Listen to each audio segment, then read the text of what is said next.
Valores, iglesia, acerca del modelo de Jesús.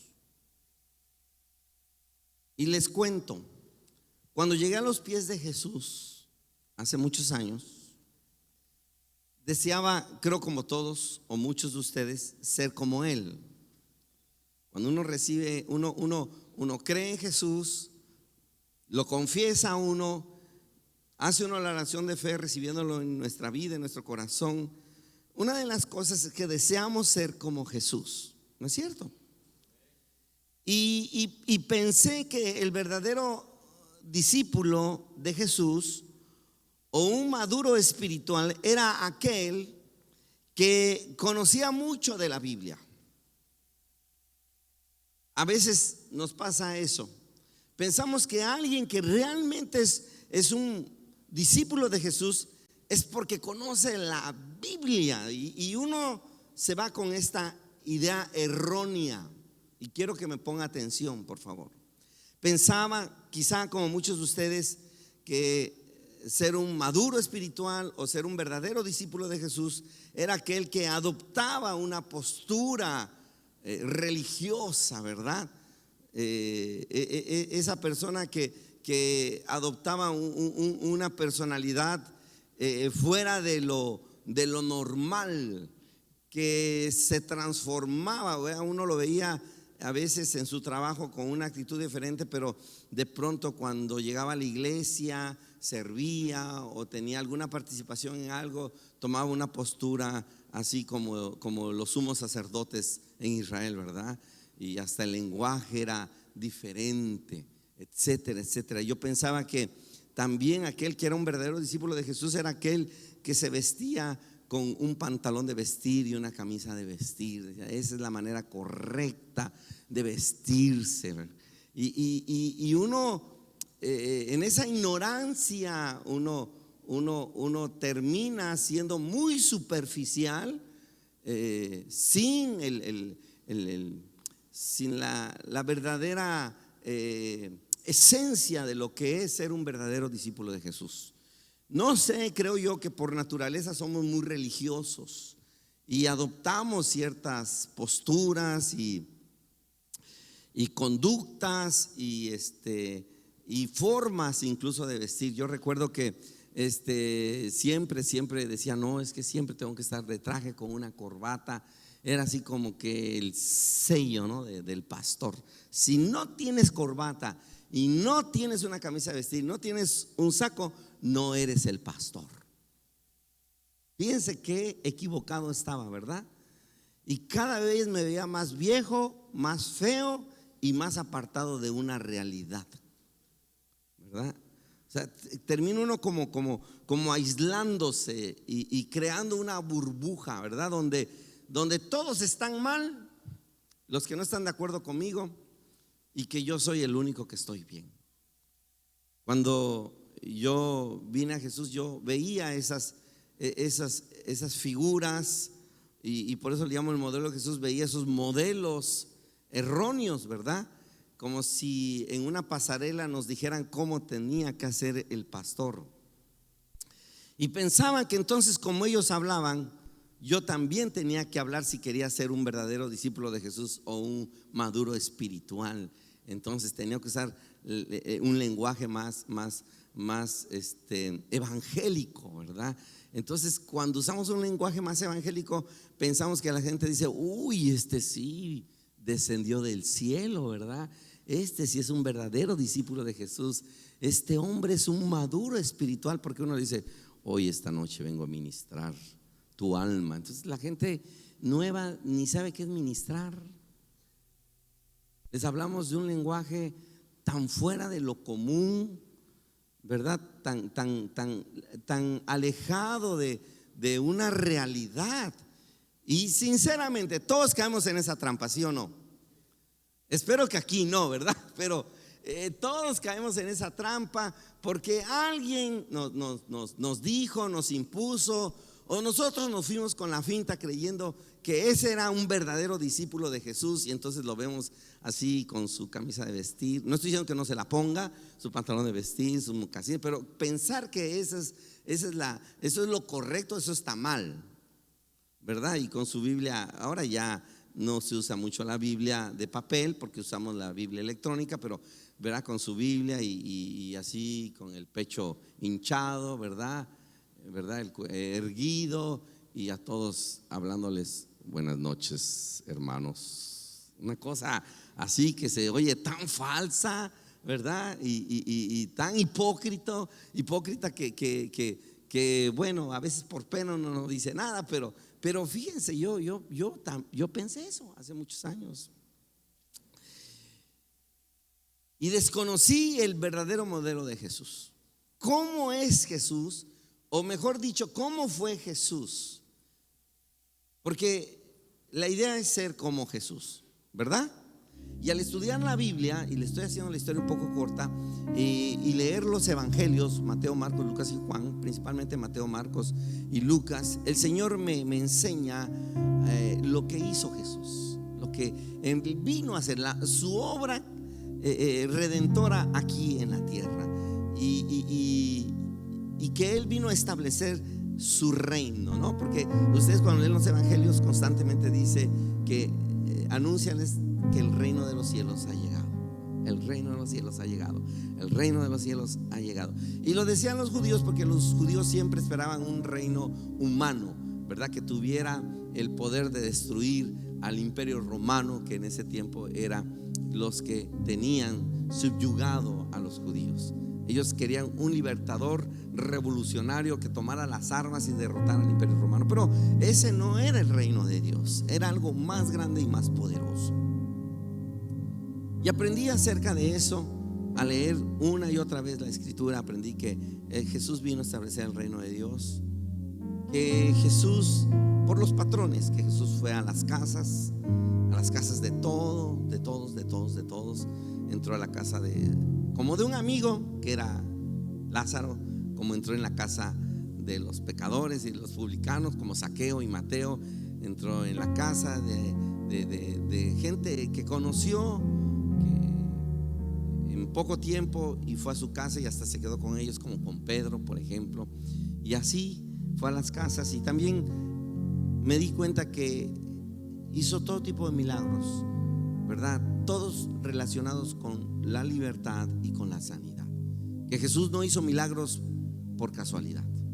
No es que se levantó de buenas y dijo: hoy voy a hacer milagros, y a todo el mundo le hizo milagros, o con los ojos cerrados sean salvos. No, sino cada milagro era específico y tenía una enseñanza, y había un por qué hacía un milagro. Aprendí acerca de que la gente que viene a los pies de Cristo tiene que ser capacitada, tiene que ser entrenada en esos fundamentos. No hablo de cosas como normalmente se usa el lenguaje, de cosas muy profundas. A veces lo profundo no es revelado a los religiosos que tienen mucho conocimiento de la Biblia, sino lo profundo de Dios es revelado a esos niños, a esa gente, y lo hace para avergonzar a aquellos que creen que saben mucho, o que son muy sabios, ¿verdad? O que son muy poderosos. Y aprendí acerca de esos fundamentos que tiene que tener la gente cuando viene a los pies de Cristo.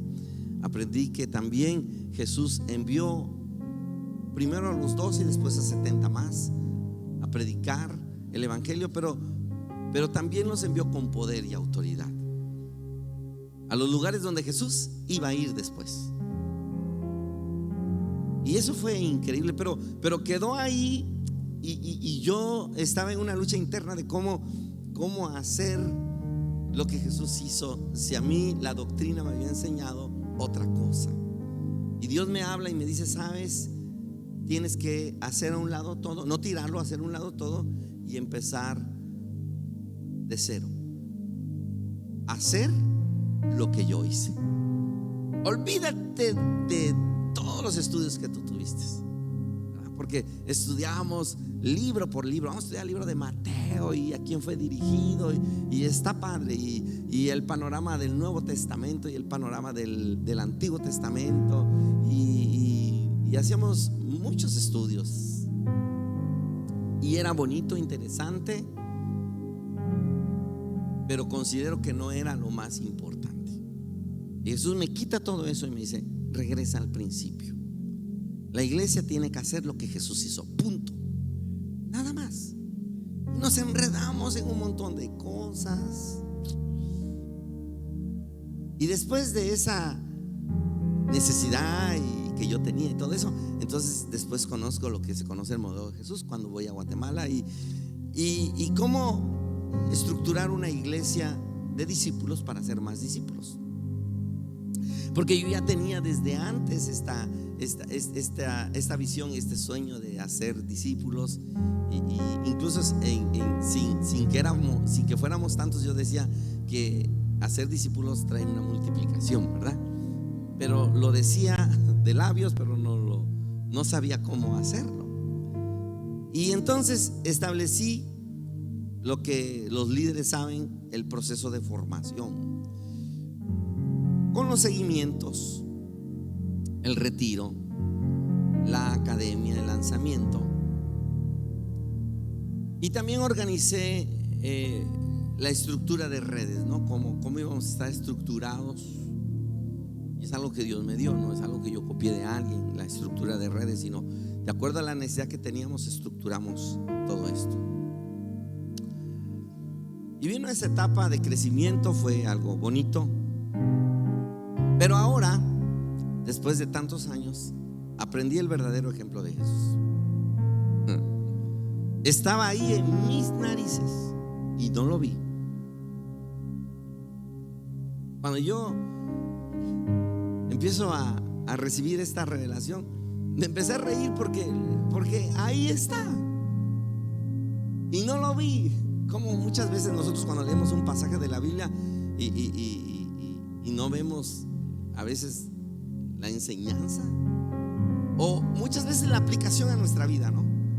Sino lo vemos como algo histórico y nada más. Pero leo eso y encuentro algo que dije: Señor, pero ahí estaba y no lo vi. Es más, lo practiqué y no lo consideré, pues. Y luego me reía porque es algo tan sencillo y tan básico, pero tan relevante y tan importante para la iglesia.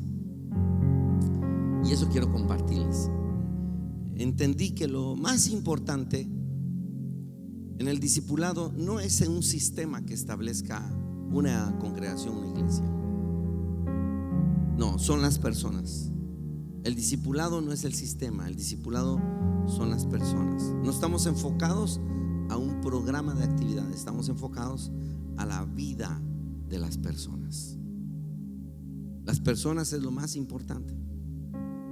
Lo fue para Jesús y lo tiene que ser para nosotros. Siempre tiene que ser así. Es decir, tenemos que relacionarnos con las personas.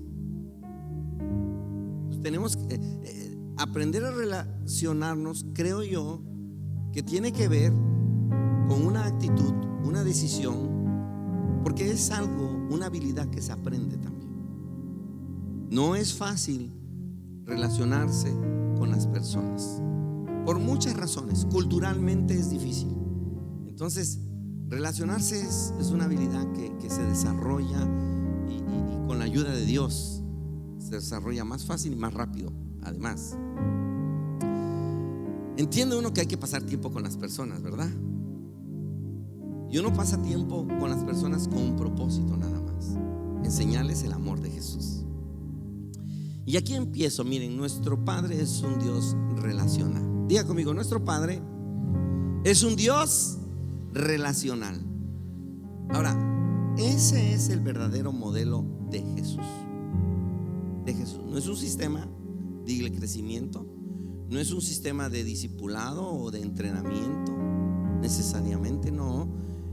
Es acerca de relacionarnos. Y quiero que vayamos a Génesis capítulo 1, versículo 26 al 27.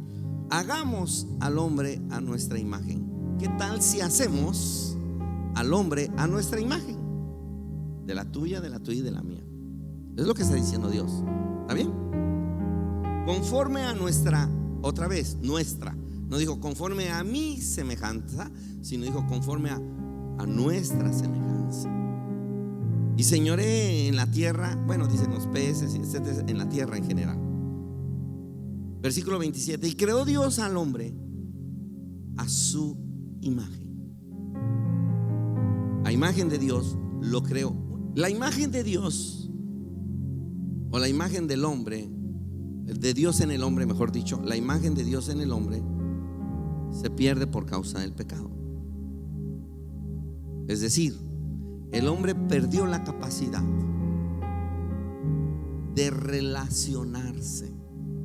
El punto aquí es que nosotros nos enfocamos a la imagen de Dios en que tenemos que ser como Dios bueno, por decir.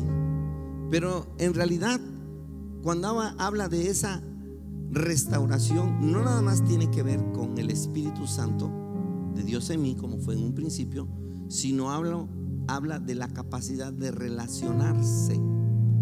Porque Dios no estaba solo cuando dijo hagamos al hombre a nuestra imagen. Es decir, hagamos al hombre también como nosotros, que nos sabemos relacionar, también él se sepa relacionar con otros. O sea, el pecado fue: no necesito de Dios ni de nadie, yo puedo solo.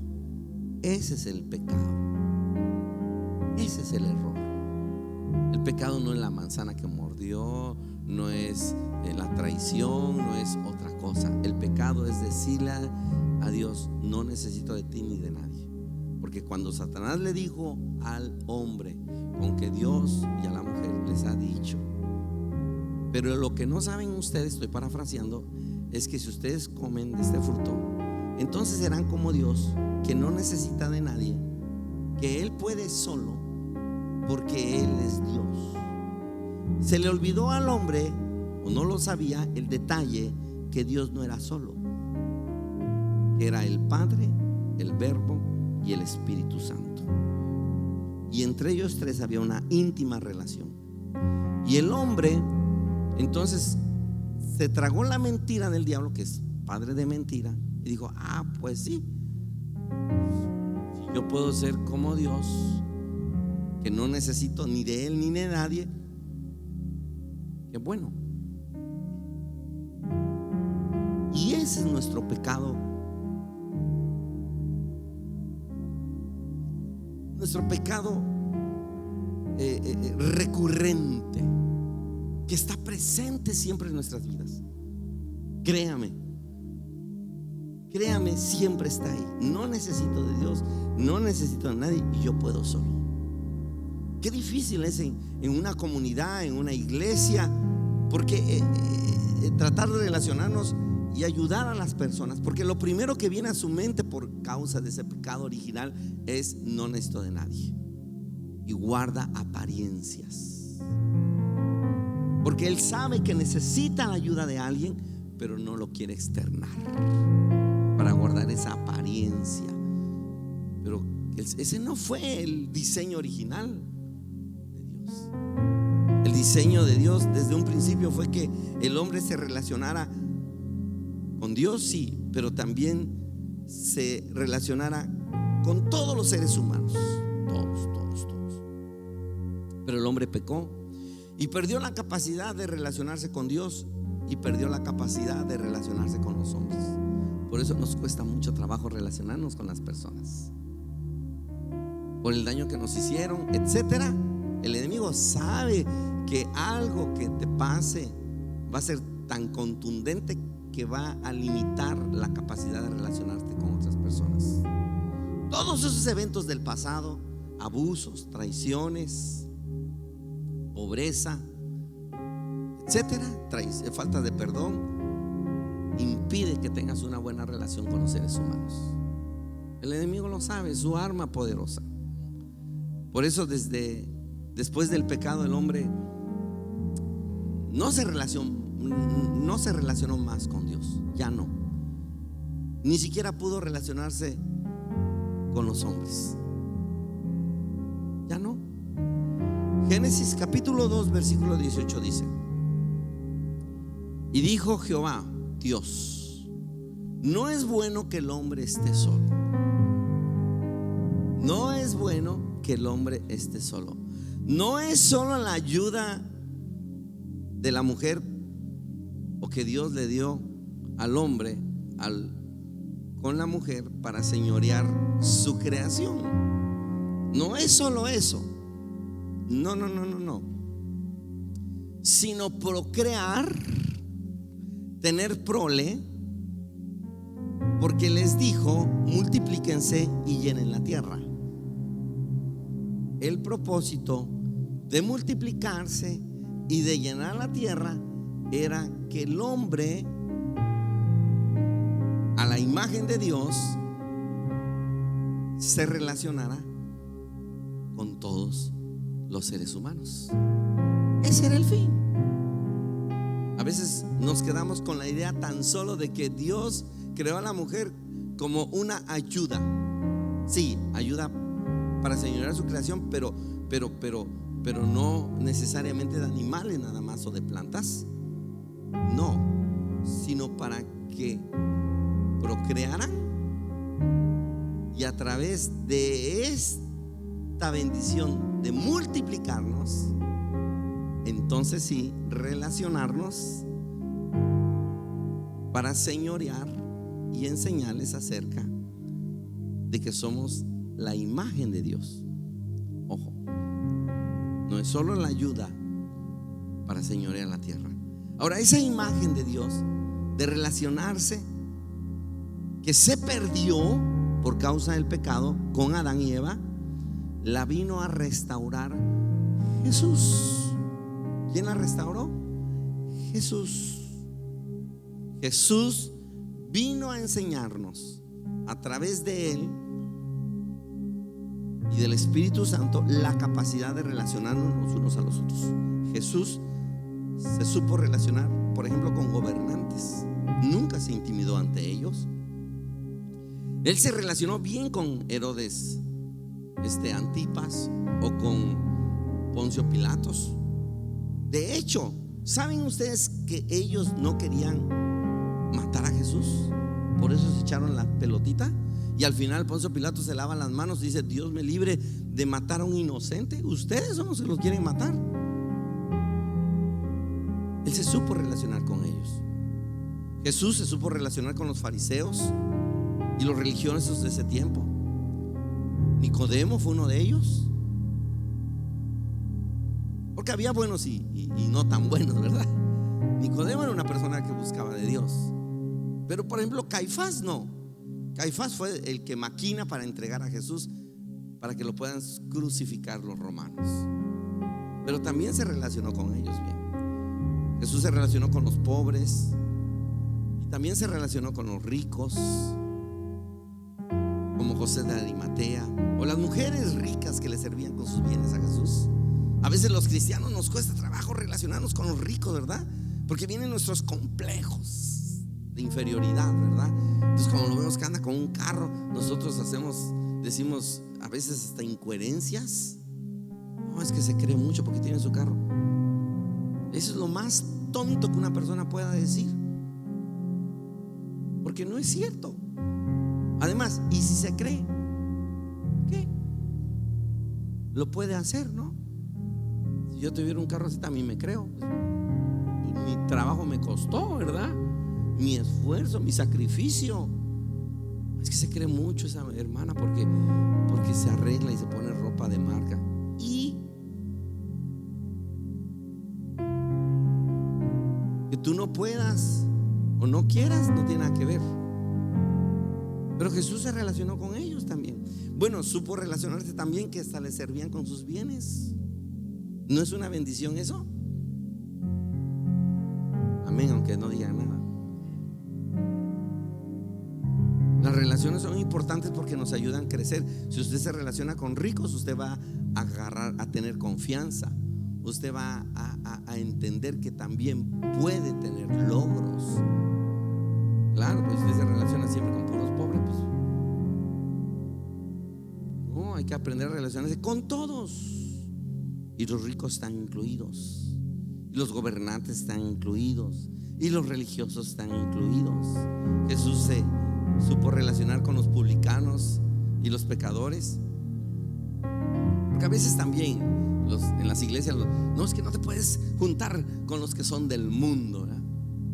Pero a Jesús, ¿cómo le decían? Amigo de pecadores. ¿Por qué le decían amigo de pecadores? Porque andaba con puro pecador,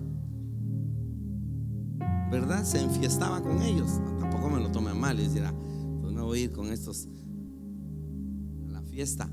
No necesariamente, pero él se llevaba con pecadores y con publicanos. Mateo era un publicano, Zaqueo era otro terrible, y un montón de pecadores, prostitutas, rateros, adúlteros, adúlteras,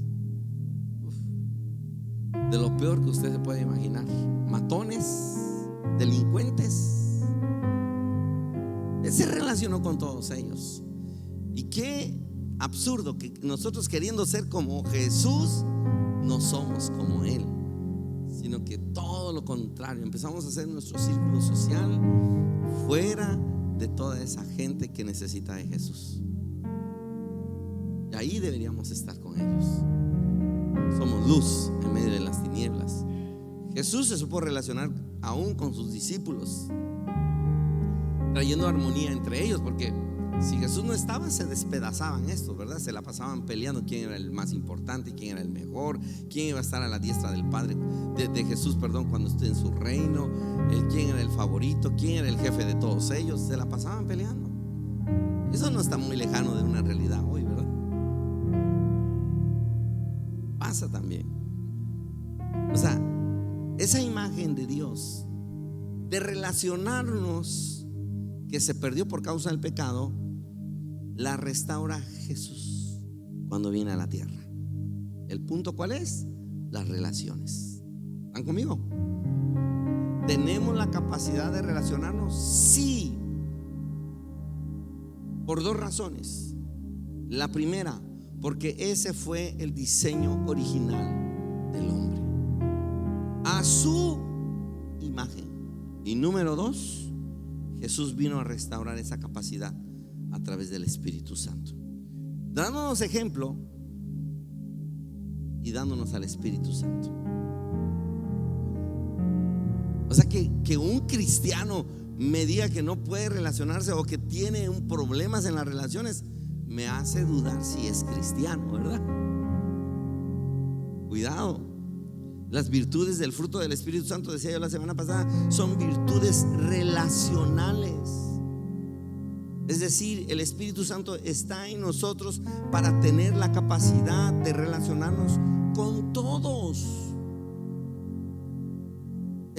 Las virtudes o el fruto del Espíritu Santo lo ves en un cristiano cuando él se puede relacionar con todos, porque es benigno, porque es compasivo, porque es generoso, porque tiene gozo, porque hay paz, porque ama a las personas, etcétera. Y dice la Biblia, y contra tales cosas no hay ley. No hay ley contra tales cosas, porque no se trata de no tener pecado, sino se trata de la capacidad que tengamos de relacionarnos con todos. Hemos caído en la trampa, nos enfocamos en los pecados de los demás y se nos olvida que todos somos pecadores y que el punto no es el pecado, sino la capacidad que tengamos de relacionarnos los unos a los otros. El Espíritu Santo no es solo para hacer milagros, sino cuál es el fin de hacer un milagro. Y vamos a aprender a relacionarnos. Dile al que tienes al lado, me quiero llevar bien contigo. Aunque no te conozco, dile, me quiero llevar bien contigo. Ahora, yo sé que no es fácil. De hecho, humanamente no lo podemos lograr, Humanamente no, por el pecado original que está en nosotros. Lo logramos gracias a el sacrificio o la obra redentora de Jesús en la cruz del Calvario. No nada más dejándonos ejemplo, sino trayendo al Espíritu Santo en nuestra vida. Por eso nada más. Si no fuera por eso, nos destruiríamos, nos mataríamos fácil y sin necesidad de que me hagan algo. A veces nada más por la pura mirada dice: se me miró feo. Y ya empezamos con las enemistades, ¿no? Pero esa no es la idea de Dios. Ese no es el diseño original. Somos a imagen y semejanza de Dios. Él vino a restaurar nuestras vidas. Vino a restaurar tu vida, vino a restaurar tu vida, vino a restaurar tu vida. Y cuando hablo de restaurar, te estoy diciendo que Dios vino a enseñarte y decirte que ahora, con la ayuda del Espíritu Santo, puedes relacionarte